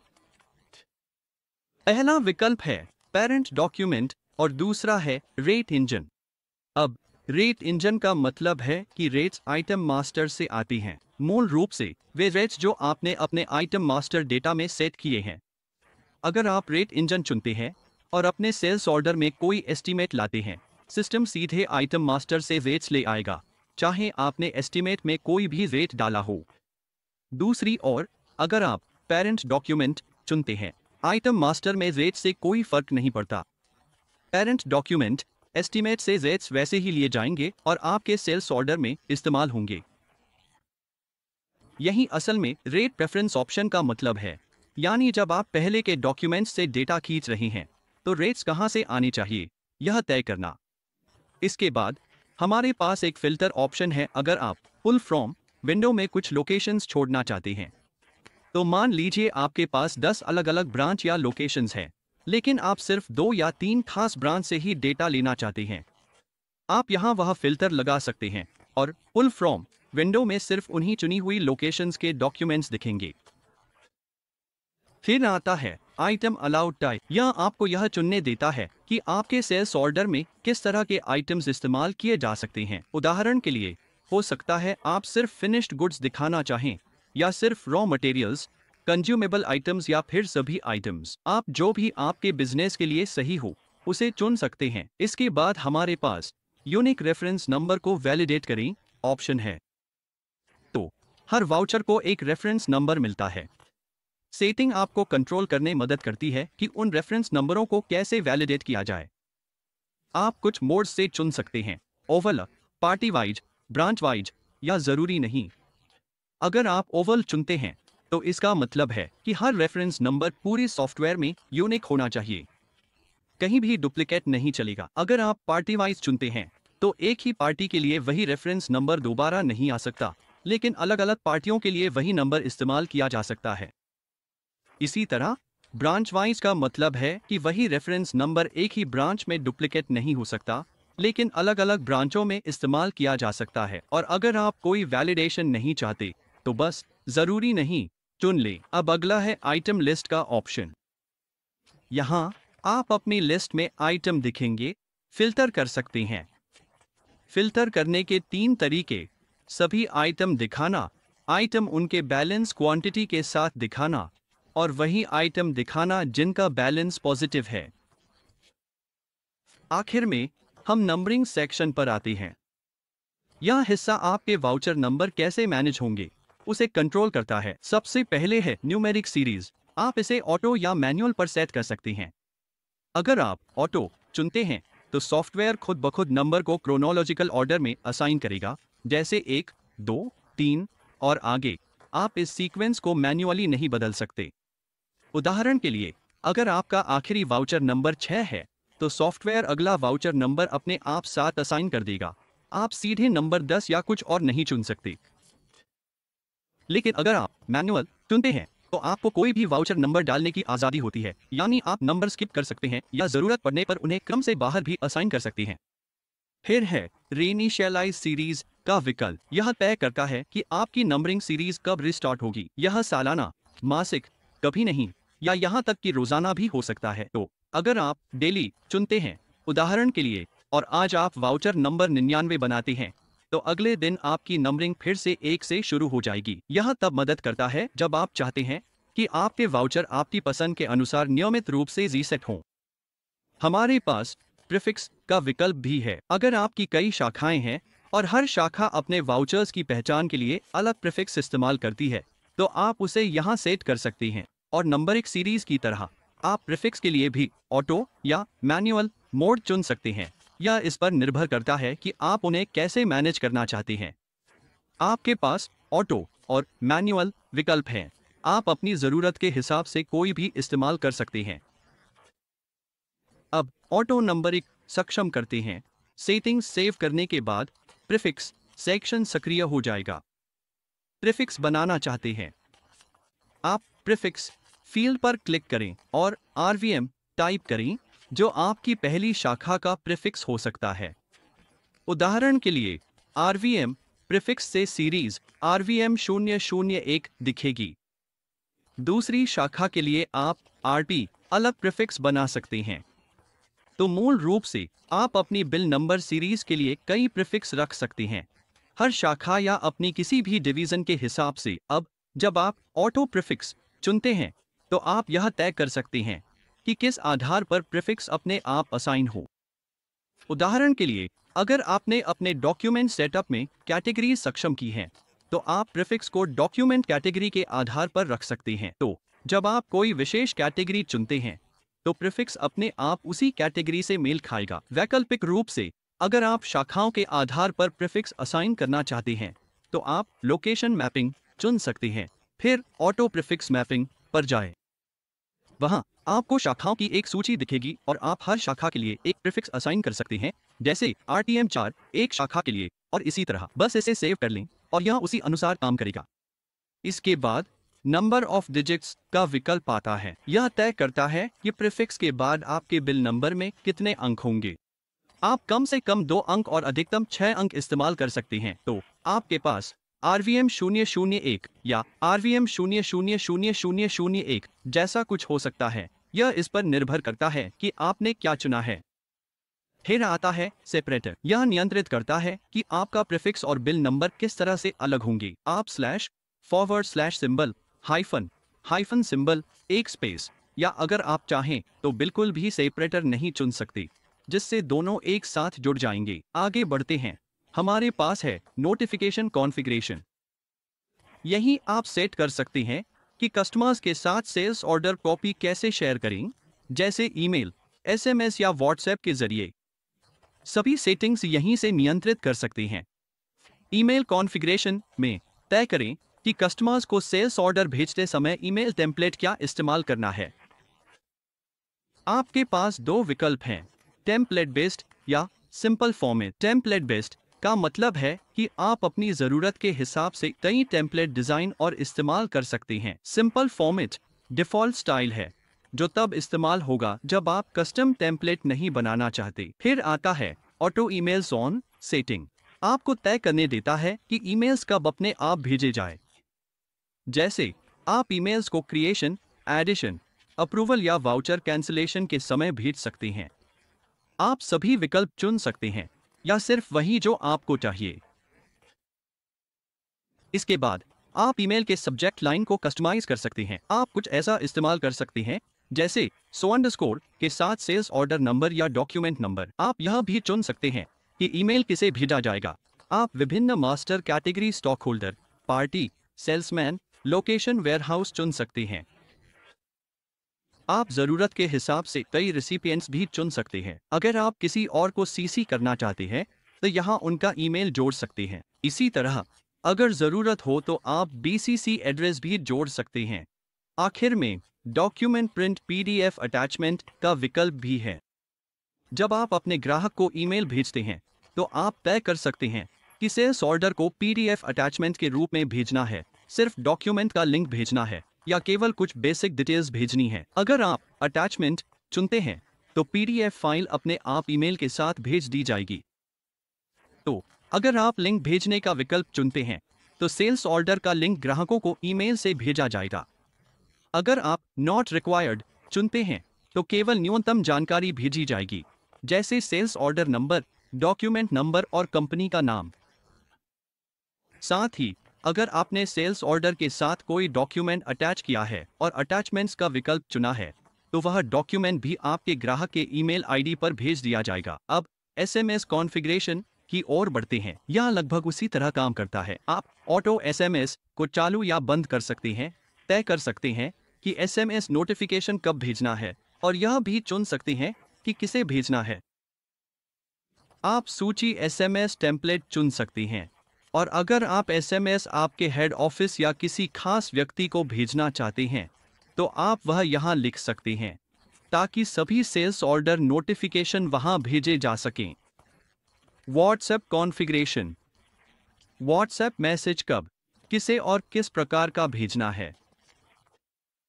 उदाहरण के लिए अगर मैं पेरेंट डॉक्यूमेंट में डिस्पैच चुनता हूं और उसे सेव करता हूं तो मैंने अभी उस पार्टी को चुना है जिसे मैं सामान भेजता हूं। फिर जब मैं पुल फ्रॉम डिस्पैच पर क्लिक करता हूं तो मैं डिस्पैच की गई क्वांटिटी चुन सकता हूं। मान लीजिए मैंने 2 क्वांटिटी डिस्पैच की और एक क्वांटिटी पार्टी से वापस आ गई। मैं उस रिटर्न क्वांटिटी को चुनकर सेव कर सकता हूं। इस तरह अगर पार्टी डिस्पैच के समय कोई आइटम वापस करती है तो आप सेल्स रिटर्न चालान जनरेट कर सकते हैं। अब बात करते हैं सेल्स इनवॉइस की। मान लीजिए आपने एक क्वांटिटी किसी पार्टी को बेची है। अगर आपने वेयरहाउस सेटअप किए हैं तो आप यहां वेयरहाउस चुन सकते हैं। फिर आप दोबारा डिस्पैच डॉक्यूमेंट से डेटा पुल करते हैं, डिस्पैच की गई क्वांटिटी चुनते हैं और आगे बढ़ते हैं। सेल्स इनवॉइस स्क्रीन पर आपको कुछ नए विकल्प मिलेंगे, जैसे कि रिसीव्ड अमाउंट। अगर इनवॉइस बनाते समय आपको कोई एडवांस पेमेंट मिली है तो आप वह अमाउंट यहां दर्ज कर सकते हैं। साथ ही आप चुनते हैं कि यह अमाउंट किस कैश या बैंक अकाउंट में रिसीव हुआ है। उदाहरण के लिए बिल 50,000 है, 5,000 एडवांस पेमेंट मिला है तो आप यहाँ 5,000 दर्ज करेंगे। बाकी बचे 45,000 आपकी क्रेडिट सेल होगी। अगर आप चाहें तो बाकी अमाउंट के लिए EMI यानी ऑटोमेटेड मंथली इंस्टॉलमेंट्स बना सकते हैं। मान लीजिए आपने 5,000 डाउन पेमेंट के रूप में अपने UPI अकाउंट में ले लिया है और बाकी 45,000 आप किस्तों में लेना चाहते हैं। आप EMI की संख्या सेट कर सकते हैं, जैसे 6 किस्तें, और स्टार्ट डेट चुन सकते हैं, मान लीजिए आज की तारीख। फिर बस जनरेट EMI पर क्लिक करें। ध्यान रखें, यह सेक्शन सिर्फ डिटेल्स को स्टोर करता है, यहाँ कोई पोस्टिंग या रिपोर्टिंग नहीं होती है। आप कभी भी गेट EMI पर क्लिक करके अगली EMI की ड्यू डेट देख सकते हैं। सेल्स इनवॉइस में कुछ और विकल्प भी हैं। उदाहरण के लिए, अगर आपने अपनी B2B इनवॉइसेस के लिए कोई प्रमोशन बनाया है तो आप उसे चला सकते हैं। हम बाद में पॉज मॉड्यूल में प्रमोशन कैसे बनाते हैं यह कवर करेंगे। साथ ही इसमें एक शेड्यूल का विकल्प भी है। अगर आप चाहते हैं कि यह इनवॉइस हर महीने अपने आप बन जाए, हर बार मैन्युअली बनाने की बजाय, तो आप इनवॉइस सेव करने के बाद ऐसा कर सकते हैं। शेड्यूल का विकल्प तब उपलब्ध होता है जब आप इनवॉइस को मॉडिफाई करते हैं, न कि उसकी क्रिएशन के समय। आखिर में, अगर आप सेल्स बिल्स मैन्युअली एक एक करके नहीं बनाना चाहते और आपके पास कई सेल्स बिल्स तैयार हैं, तो आप उन्हें एक साथ एक्सेल से इंपोर्ट कर सकते हैं। इस तरह आप एक ही क्लिक में सेल्स बिल्स को बल्क में अपलोड करके काफ़ी समय बचा सकते हैं। तो अगला हमारे पास सेल्स ऑर्डर में नोटिफिकेशन सेक्शन और उसकी कॉन्फ़िगरेशन है। सबसे पहले हमारे पास ईमेल कॉन्फ़िगरेशन है। ईमेल कॉन्फ़िगरेशन में आपके पास नोटिफिकेशन सिस्टम होता है, जो कि सिंपल फॉर्मेट या टेम्पलेट बेस्ड हो सकता है। अगर आप टेम्पलेट बेस्ड चुनते हैं तो आप अपने खुद के टेम्पलेट्स बना सकते हैं और उन्हें उसी हिसाब से चुन सकते हैं। और अगर आप सिंपल फॉर्मेट के साथ जाते हैं तो यह बस एक बेसिक फॉर्मेट होता है जो मेल पर भेजा जाता है। फिर हमारे पास एक विकल्प है जिसे ऑटो ईमेल ऑन कहा जाता है। यहीं पर आप तय करते हैं कि किस टैब पर आपको ईमेल भेजना है। जैसे मैंने सभी चुना है, लेकिन आप अपनी आवश्यकता के अनुसार चुन सकते हैं। क्रिएशन के समय या एडिटिंग के समय अगला आपके पास सब्जेक्ट होता है। यह वही सब्जेक्ट लाइन है जो ईमेल्स पर भेजी जाएगी। और फिर ईमेल का मुख्य बॉडी, जिसे आप अपनी इच्छा के अनुसार कस्टमाइज कर सकते हैं। अब आप ईमेल किसे भेजना चाहते हैं? आप मास्टर्स की कैटेगरी चुन सकते हैं, यानी उन लोगों या ग्राहकों के समूह जिन्हें आप ईमेल भेजना चाहते हैं। और फिर अगर कोई है जिसे आप सीसी में डालना चाहते हैं, तो हर बार जब मेल कस्टमर को जाता है, सीसी में डाला गया व्यक्ति भी मेल प्राप्त करता है। आप बीसीसी भी अपनी आवश्यकता के अनुसार जोड़ सकते हैं। और अगर आप अपने अटैच किए गए डॉक्यूमेंट की अटैचमेंट पाना चाहते हैं, तो आप यहां अटैचमेंट का विकल्प चुन सकते हैं। अगर आप चाहते हैं कि आपकी सेल्स ऑर्डर का लिंक शामिल हो, तो आप लिंक का विकल्प चुन सकते हैं, या अगर नहीं चाहिए तो नॉट रिक्वायर्ड चुन सकते हैं। और अगर आप चाहते हैं कि ईमेल के साथ अटैच किया गया डॉक्यूमेंट भी भेजा जाए, तो आप वह विकल्प चुन सकते हैं और अटैचमेंट के लिए बॉक्स पर टिक कर सकते हैं। आगे बढ़ते हैं। अब हमारे पास SMS का विकल्प है, जो लगभग इसी तरह काम करता है। आपके पास ऑटो SMS ऑन या ऑफ करने का विकल्प है। फिर आप तय करते हैं कि किसे SMS भेजना है और आप डिफ़ॉल्ट उपलब्ध विकल्पों में से टेम्पलेट्स चुन सकती हैं। साथ ही आप यहाँ एक फिक्स्ड नंबर डाल सकते हैं, जैसे कि कोई CC नंबर, जिससे हर बार SMS भेजने पर उस नंबर पर नोटिफिकेशन मिल जाए। यह तब उपयोगी हो सकता है जब आप चाहते हैं कि आपका हेड ऑफिस या कोई खास व्यक्ति हमेशा सेल्स ऑर्डर की सूचना पाए। अगला है व्हाट्सएप कॉन्फ़िगरेशन, जो लगभग वैसा ही है। आप ऑटो व्हाट्सएप ऑन कर सकते हैं, वह समय चुन सकते हैं जब आप मैसेज भेजना चाहते हैं, और यह भी तय कर सकते हैं कि किसे भेजना है। फिर आप तय करते हैं कि भेजने के लिए व्हाट्सएप वेब या व्हाट्सएप बिजनेस में से कौन सा इस्तेमाल करना है। यहाँ आप अपने खुद के मैसेज टेम्पलेट भी बना सकते हैं। यहाँ एक विकल्प है कि आप डॉक्यूमेंट प्रिंट भी अटैच कर सकते हैं, यानी सेल्स ऑर्डर की PDF मैसेज के साथ भेज सकते हैं। तो अगर आप वह बॉक्स टिक करते हैं, तो आपकी व्हाट्सएप मैसेज के साथ PDF भी भेजी जाएगी। अब आगे बढ़ते हैं अप्रूवल सेक्शन की ओर। सबसे पहले मैं आपको समझा दूं कि अप्रूवल कॉन्फ़िगरेशन क्या है। जब आप कोई बिजनेस चला रहे होते हैं, उसमें कई लोग शामिल होते हैं, कर्मचारी, मैनेजर और उच्च अधिकारी। आप नहीं चाहेंगे कि कोई भी व्यक्ति महत्वपूर्ण दस्तावेज, इनवॉइस या सेल्स ऑर्डर अप्रूव कर दे। आप अप्रूवल्स कॉन्फ़िगर कर सकते हैं। जब कोई यूज़र सेल्स ऑर्डर या सेल्स इनवॉइस बनाता है, तो असाइन किए गए अप्रूवल पर्सन के लॉगिन पर रिव्यू जाता है। अप्रूवल पर्सन दस्तावेज की समीक्षा करता है, अप्रूव करता है और सेल्स इनवॉइस अकाउंट्स इन्वेंटरी में पोस्ट होगी। अप्रूवल कॉन्फ़िगरेशन नियंत्रित करता है कि दस्तावेजों को फाइनल पोस्ट कर सकता है। अप्रूवल कॉन्फ़िगरेशन के 3 तरीके हैं। पहला है वन लेवल अप्रूवल या वन लेवल वर्कफ्लो। यहां आप सिर्फ एक यूजर सेट कर सकते हैं जो सभी अप्रूवल्स के लिए जिम्मेदार होगा। तो सभी दस्तावेज जिन्हें अप्रूवल की जरूरत है वे उस यूजर के लॉगिन में दिखाई देंगे, और अगर वह यूजर दस्तावेज को अप्रूव करने के लिए उपलब्ध नहीं है तो आप एक वैकल्पिक यूजर भी सेट कर सकते हैं।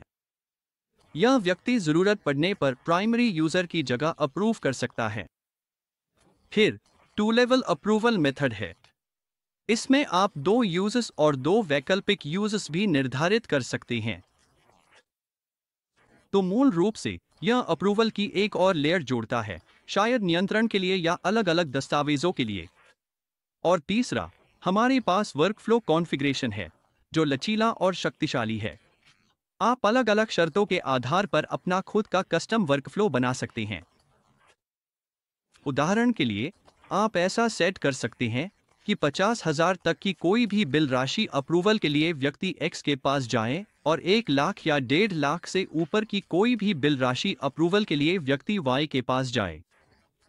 तो हाँ, आप एक पूरी अप्रूवल मैट्रिक्स बना सकते हैं जो आपके बिजनेस प्रोसेस के बिल्कुल अनुकूल हो। तो मूल रूप से यही है अप्रूवल कॉन्फ़िगरेशन का ओवरव्यू।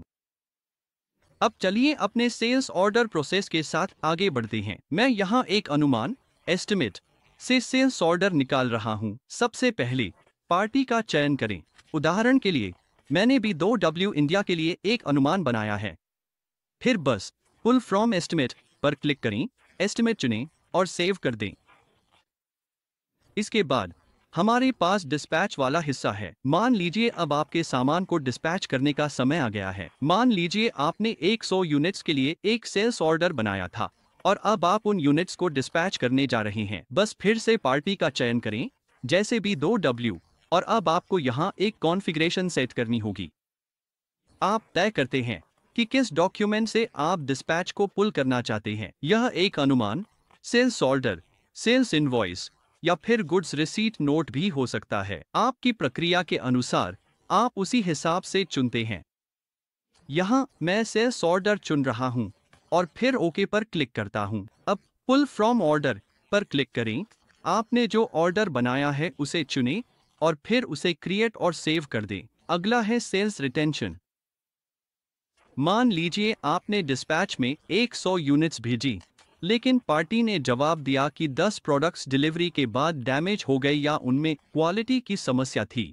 शायद कुछ आइटम्स टूटे हुए थे या क्वालिटी स्टैंडर्ड्स पर खरे नहीं उतरे। वजह चाहे जो भी हो, इसके लिए आप सेल्स रिटेंशन या डिस्पैच रिटेंशन बना सकते हैं।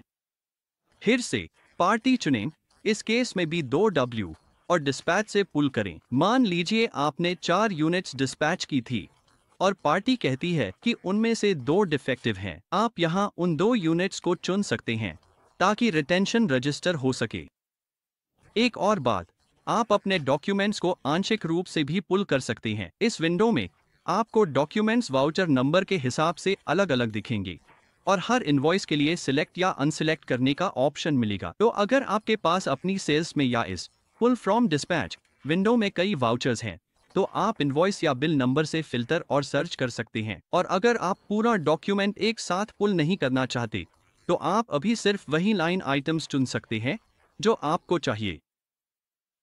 उदाहरण के लिए अभी 2 आइटम्स पुल कर लें और बाकी बात के लिए उपलब्ध रहेंगे। या अगर आप किसी आइटम की आंशिक मात्रा पुल करना चाहते हैं, तो यहाँ पर सटीक मात्रा दर्ज कर सकते हैं। मान लीजिए आपने 4 मात्रा डिस्पैच की थी, लेकिन अभी आप 2 मात्रा की रिटर्न ले रहे हैं। आप यहाँ बस 2 मात्रा का उल्लेख कर सकते हैं और ओके पर क्लिक करें। इससे उन रिटर्न किए गए आइटम्स के लिए एक सेल्स रिटेंशन चैलेंज बनता है। इसके बाद आप सेल्स इनवॉइस बनाने की प्रक्रिया पर आगे बढ़ते हैं। यह मुख्य कदम है। सेल्स इनवॉइस में अगर वेयरहाउस पहले से बना है तो उसे चुन सकते हैं और फिर कस्टमर चुनें। इस केस में भी 2W। उसके बाद पुल फ्रॉम डिस्पैच पर क्लिक करें। चूंकि आपने 4 मात्रा डिस्पैच की थी तो आप उन्हीं 4 मात्रा के लिए सेल्स बिल बनाएंगे। डॉक्यूमेंट्स पुल करने के लिए आप डिस्पैच ऑप्शन चुनते हैं, जो यहां सेल्स डेटा पुल करने का मुख्य तरीका है। ध्यान रखें, डॉक्यूमेंट्स पुल करने से पहले आपको ये विकल्प कॉन्फ़िगर करने होंगे। सेल्स इनवॉइस में भी कुछ महत्वपूर्ण विकल्प उपलब्ध हैं।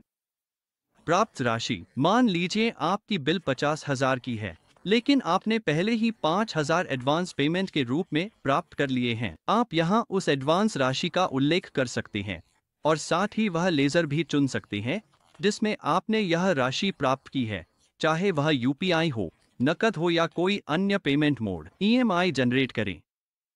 अगर आप इस राशि के लिए ईएमआई जनरेट करना चाहते हैं तो आप जनरेट ईएमआई पर क्लिक कर सकते हैं। ध्यान रखें, यह केवल जानकारी के लिए है।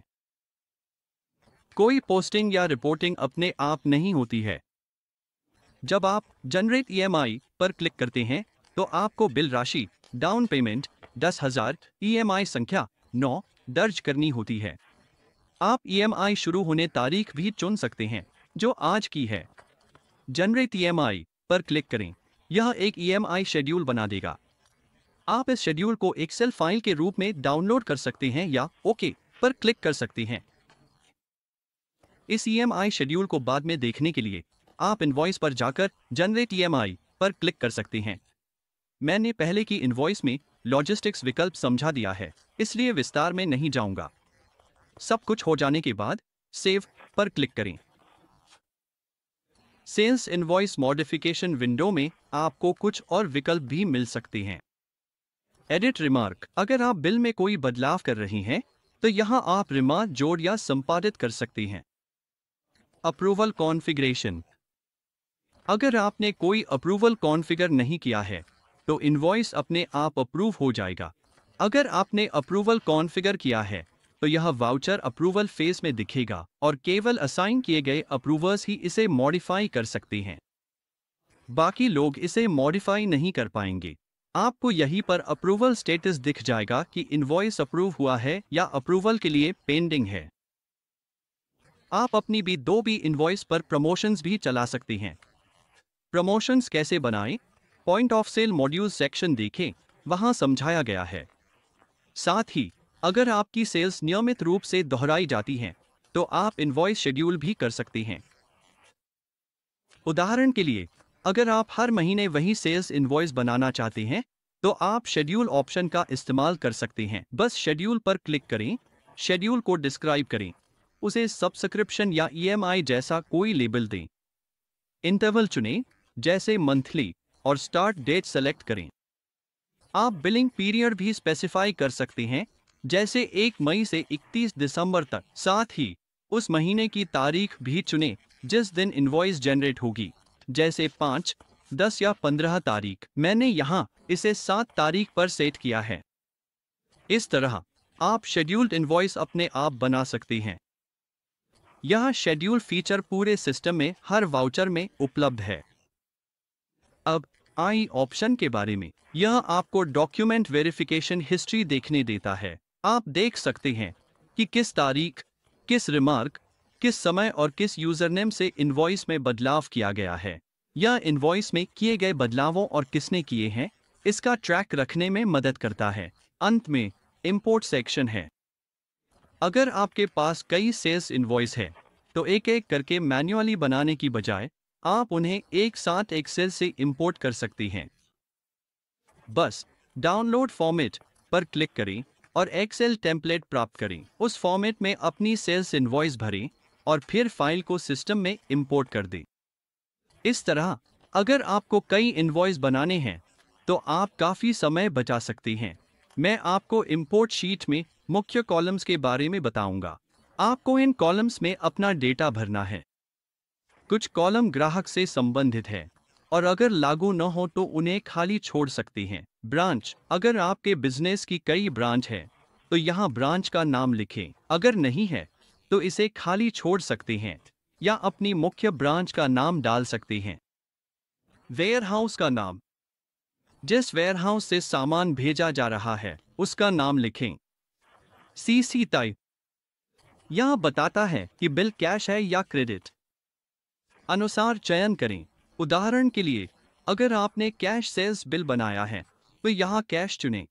बिल टाइप चुनें कि सेल्स बिल कैश है या क्रेडिट।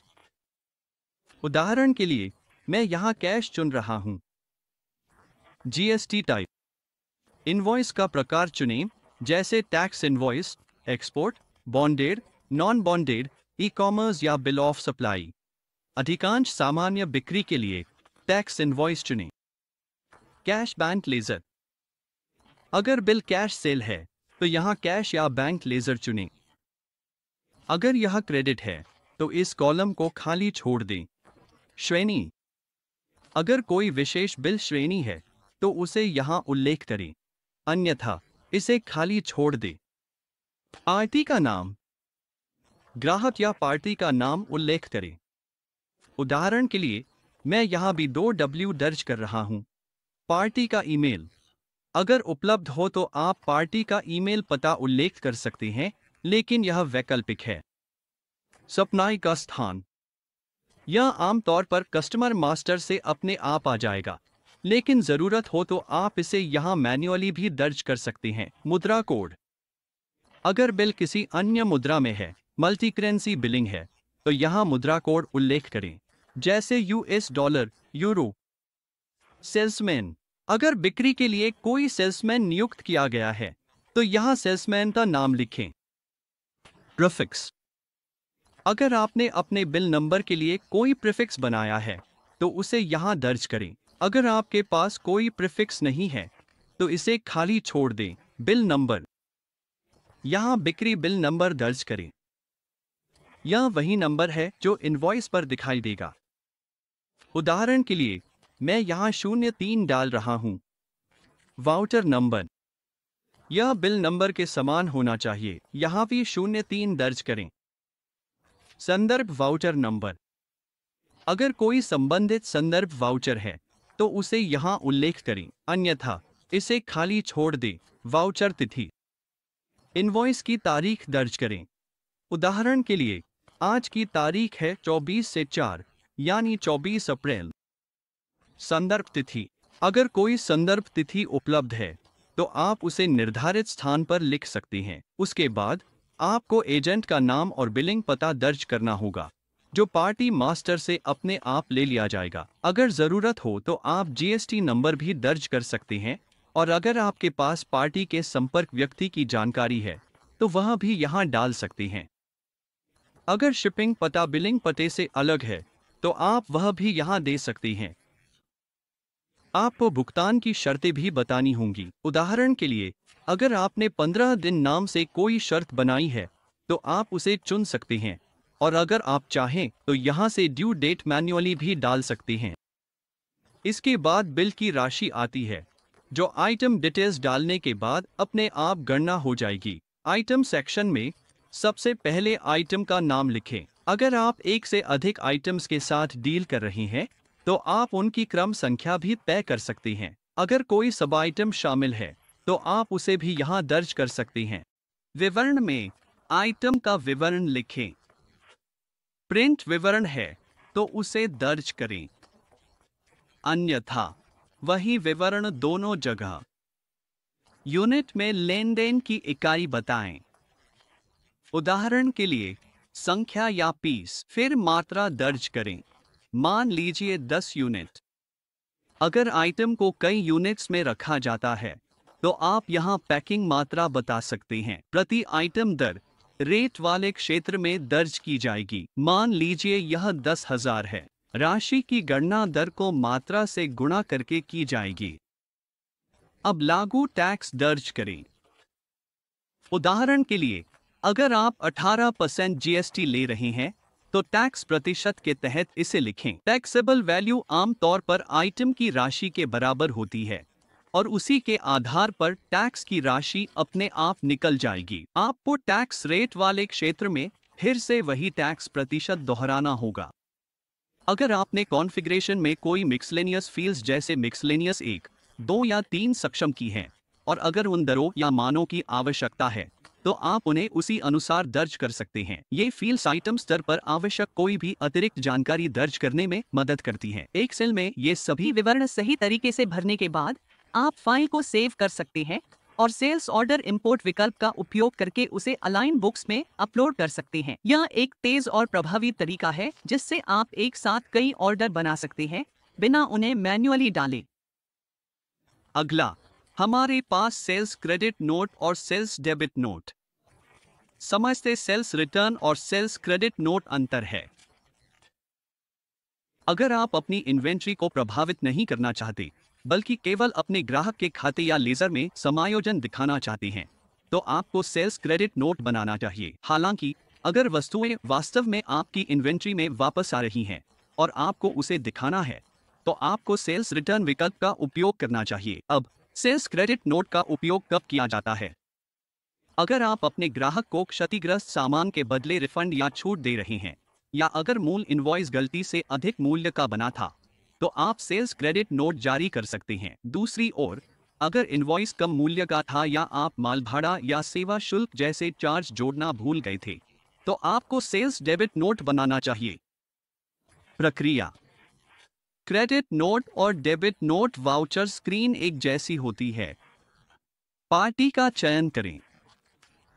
उदाहरण बाय द वे। अन्य फील्ड्स भरें, बिल नंबर और बिल की तारीख।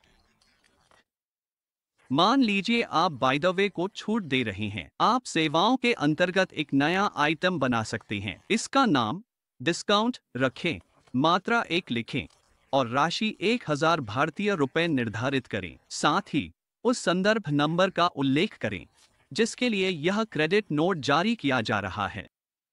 फिलहाल आप यहां कोई भी यादृच्छिक रैंडम संदर्भ नंबर डाल सकते हैं। इसी तरह आप वही कदम उठाकर एक सेल्स डेबिट नोट भी बना सकते हैं। इसके साथ ही हमने अब पूरा बिक्री प्रक्रिया कवर कर लिया है, अनुमान से लेकर sales order, dispatch, sales invoice, credit note, debit note और सेल्स रिटर्न तक। अब चलिए अगले हिस्से पर चलते हैं, पेमेंट रिसीप्ट। अपने ग्राहक से प्राप्त राशि दर्ज करने के लिए सेल्स मेन्यू के तहत रिसीप्ट्स पेमेंट पर जाएं। एक नया वाउचर विंडो खुलेगा। आइए फील्ड्स को समझते हैं। सबसे पहले वाउचर की तारीख चुनें, फिर पार्टी का चयन करें। मान लीजिए फिर से बाय द वे। अब वह कैश या बैंक अकाउंट चुनें जिसमें राशि प्राप्त हो रही है। उदाहरण के लिए अपना बैंक अकाउंट चुनें। प्राप्त राशि दर्ज करें 10,000। Party bank reference number, bank का नाम लिखें। नया बनाने के लिए प्लस पर क्लिक करें, आईसीसी बैंक। डेटेड फील्ड, यह असली लेनदेन की तारीख है जब ग्राहक ने भुगतान किया था। उदाहरण के लिए अगर ग्राहक ने 27 अप्रैल को भुगतान किया लेकिन आप इसे 29 अप्रैल को रिकॉर्ड कर रहे हैं तो डेटेड फील्ड में 27 अप्रैल और वाउचर डेट में 29 अप्रैल लिखें। अगर आप विदेशी मुद्रा में भुगतान प्राप्त कर रहे हैं तो संबंधित मुद्रा का चयन करें। उदाहरण के लिए अगर यह अमेरिकी डॉलर में है तो कन्वर्जन रेट का विकल्प उपलब्ध हो जाएगा ताकि आप भुगतान को भारतीय रुपए में सही तरीके से रिकॉर्ड कर सकें। डिफॉल्ट मुद्रा भारतीय रुपया रहती है जब तक न बताया जाए। बिल सेक्शन चलते हैं। यहां आपको सारी बिलिंग जानकारी दिखेगी जिसमें बिल नंबर, बिल की तारीख, ड्यू डेट, यह डेबिट है या क्रेडिट, बिल की राशि, कन्वर्जन रेट जो डिफॉल्ट रूप से 1 रहता है, बकाया राशि और एडजस्ट नाउ फील्ड शामिल हैं। मान लीजिए आप इस बिल के खिलाफ 10,000 भारतीय रुपए एडजस्ट करना चाहते हैं। एडजस्ट नाउ पर क्लिक करें और यह राशि उसी अनुसार एडजस्ट हो जाएगी। अगर आपने ग्राहक को कोई छूट दी है तो आप यहां छूट की राशि दर्ज कर सकते हैं। आप रेफरेंस नंबर, रेफरेंस की तारीख, और बिल ब्रांच चुन सकते हैं। अगर लागू हो तो लेन देन से जुड़ी सपाटी भी चुन सकते हैं। मान लीजिए बिल पर बची टैक्सेबल वैल्यू 84,745 है और 10,000 रुपये एडजस्ट कर रहे हैं। इससे बकाया राशि उसी अनुसार कम हो जाएगी। अगर आपके ग्राहक ने कई बिलों के खिलाफ एकमुश्त भुगतान किया है, जैसे कि 6 बिलों को कवर करते हुए 1 लाख भारतीय रुपए, और आप उस राशि को अपने आप एडजस्ट करना चाहते हैं, तो बस ऑटो एडजस्ट पर क्लिक करें। यह first in first out FIFO पद्धति से अपने आप एडजस्ट हो जाएगा। यह भुगतान को सबसे पुराने बिलों में क्रमवार तरीके से बांट देगा जब तक कि 1 लाख रुपए आवंटित न हो जाएं। इसके बाद नोट्स दर्ज करने के लिए नरेशन फील्ड है। आप रसीद की कॉपी संलग्न कर सकते हैं। अगर TDS काटा गया है तो TDS की राशि दर्ज करें, और अगर लागू हो तो TDS पर GST भी दर्ज करें। अगर कोई विलंब ब्याज शुल्क, ओवरटाइम फीस या बैंक शुल्क हैं, तो आप उन्हें भी यहां उल्लेख कर सकते हैं। जब सब कुछ भर दिया जाए तो बस सेव पर क्लिक करें ताकि आपके सेल्स बिल के लिए भुगतान रसीद रिकॉर्ड हो जाए। अब चलिए चेक रिटर्न विकल्प पर आते हैं। इसका उपयोग तब किया जाता है जब कोई चेक अनादृत हो जाए या आप किसी कारणवश PDC पार्टी को वापस कर रहे हों। चेक रिटर्न एंट्री बनाने के लिए पार्टी का नाम चुनें। उदाहरण के लिए बाय द वे चेक की राशि दर्ज करें। चेक नंबर का उल्लेख करें। अगर कोई बैंक शुल्क है तो उन्हें यहां दर्ज करें। संदर्भ के लिए एक नरेशन जोड़ें। अगर चेक किसी रसीद से जुड़ा था तो आप उसे यहां भी लिंक कर सकते हैं। सभी विवरण दर्ज करने के बाद सेव पर क्लिक करें। इससे चेक रिटर्न प्रक्रिया पूरी हो जाती है। अंत में हमारे पास अपडेट लॉजिस्टिक्स विकल्प है। यह फीचर आपको एक ही विंडो से सभी वाउचर्स में लॉजिस्टिक्स डिटेल्स अपडेट करने की सुविधा देता है, जिससे आपका वर्कफ्लो तेज और अधिक प्रभावी हो जाता है। जैसा कि पहले चर्चा की गई थी, आप इस सेक्शन का उपयोग शिपिंग या लॉजिस्टिक डिटेल्स को एडिट और अपडेट करने के लिए कर सकते हैं, बिना हर वाउचर को अलग अलग खोले। आइए अब देखें कि आप सभी वाउचर्स के लिए लॉजिस्टिक्स डिटेल्स को एक ही विंडो से कैसे अपडेट कर सकते हैं। अगर आप उदाहरण के लिए 10 डिस्पैच दस्तावेजों में वाहन नंबर अपडेट करना चाहते हैं, तो आप यहां से एक ही बार में यह कर सकते हैं। सिर्फ डिस्पैच चुनें, फिर ओके पर क्लिक करें। इस मामले में मेरे पास केवल एक डिस्पैच रिकॉर्ड है, इसलिए यहां सिर्फ एक ही दिख रहा है। चुनने के बाद आप शिपिंग डॉक्यूमेंट नंबर, वाहन number, shipping charges, shipping company का नाम, GST number, IRN number, acknowledgement number, e-way bill number दर्ज या अपडेट कर सकते हैं। यह एक उपयोगी फीचर है जिससे आप लॉजिस्टिक्स डिटेल्स को बल्क में अपडेट कर सकते हैं, बिना हर वाउचर को एक एक करके खोले। अब चलिए टारगेट मॉड्यूल की ओर बढ़ते हैं। यहाँ 2 भाग हैं, target allocation, target evaluation. Target allocation यह फीचर आपको अपनी सेल्स टीम या एजेंट्स के लिए टारगेट सेट करने की सुविधा देता है। शुरू करने के लिए एक टारगेट टेम्पलेट बनाएं। उदाहरण के लिए मैं एक टेम्पलेट बना रहा हूं जिसका नाम है टेस्ट। अगर एक ही टारगेट सभी पर लागू होता है तो सभी के लिए सामान्य विकल्प चुनें। अगर टारगेट ब्रांच विशिष्ट है तो वहां विकल्प सक्षम करें। इसके बाद चुनें कि टारगेट किसके लिए है। यह सेल्समैन, एजेंट, ग्राहक पार्टी हो सकता है। मैं सेल्समैन चुनकर आगे बढ़ूंगा। आप टारगेट का आधार भी तय कर सकते हैं, चाहे वह कुल बिक्री पर आधारित हो, किसी विशेष आइटम ग्रुप या ब्रांड्स पर। आइए ओवरल चुनते हैं। फिर टारगेट का प्रकार निर्धारित करें, मात्रा, पैक मात्रा, ग्रॉस पैक मात्रा, बिल राशि, टैक्स वैल्यू। उदाहरण के लिए अगर आप मात्रा चुनते हैं तो आप प्रति माह 1000 यूनिट का टारगेट सेट कर सकते हैं। इस उदाहरण में मैं बिल राशि चुनूंगा। इसके बाद आवृत्ति चुनें, जैसे मासिक, और स्लैब की संख्या, फिक्स्ड वैल्यू। उदाहरण के लिए 1,00,000 रुपए की बिक्री पर फिक्स्ड इंसेंटिव या इंसेंटिव स्लैब के आधार पर। इंसेंटिव के लिए आप फिक्स्ड अमाउंट या प्रति मात्रा प्रतिशत चुन सकते हैं। उदाहरण के लिए, अगर टारगेट 1,00,000 रुपए है और फिक्स्ड इंसेंटिव 10,000 रुपए है, या आप कह सकते हैं कि हर यूनिट बिकने पर उन्हें 5% इंसेंटिव मिलेगा।